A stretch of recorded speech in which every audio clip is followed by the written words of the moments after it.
যে কথা দেখে আমার ভীষণভাবে আমার মনটা আক্রান্ত হয়েছে, আমি ব্যথিত হয়েছি যে আমরা আজকে কোথায় আছি, কিভাবে মমতা ব্যানার্জি আমাদের সাথে গরু ছাগলের থেকেও খারাপ ব্যবহার করছে।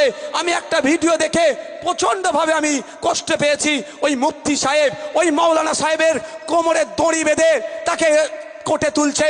আরে মাওলানা সাহেবের অপরাধটা কি, মুফতি সাহেবের অপরাধটা কি?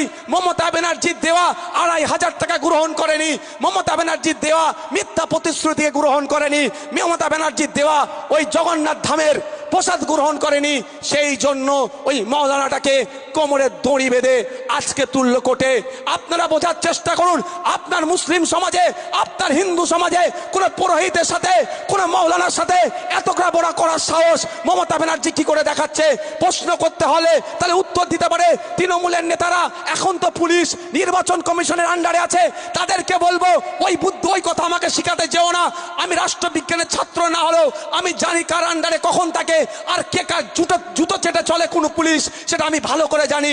শুনেন, আপনাদের বলে রাখি, খাতাই কলমে নির্বাচন কমিশনের আন্ডারে থাকলেও প্রত্যেকটা থানার ওসিআইসি আমার সাথে যদি চ্যালেঞ্জ করেন 90% ওসিআইসি সেই পুরাতন দলে যারা আছে, সরকার চালাচ্ছে, তাদের গুলামতি করছে, একথা বলে যাচ্ছি।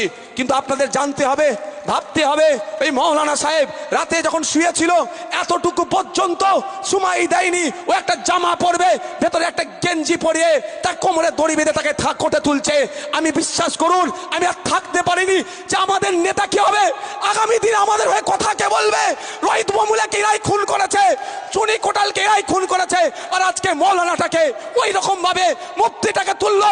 পশ্চিম বাংলার এত মুসলমানদের নেতা কোথায় গেল? তাদের মুখে কথা নেই কেন? বিশ্বাস করুন, আমি মাথা ঠিক রাখতে পারছি না যে আজকে কোন জায়গায় দাঁড়িয়েছেন আপনারা। আপনারা আমাকে বিজেপির দালাল বলছেন, আর আজকের দিনে একটা মুফতি সাহেবকে কোমরে দড়ি বেঁধে কোটে তুলছে, আপনাদের মুখে কথা নাই।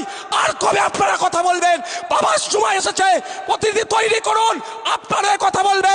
বিকাশ স্যারকে বিধানসভায় পাঠান, তাপস দাকে পাঠান, শামসুর স্যারকে পাঠান, প্রিয়াঙ্কাকে পাঠান, ওই মীনাক্ষীদিকে পাঠান, আপনার হয়ে কথা বলবে।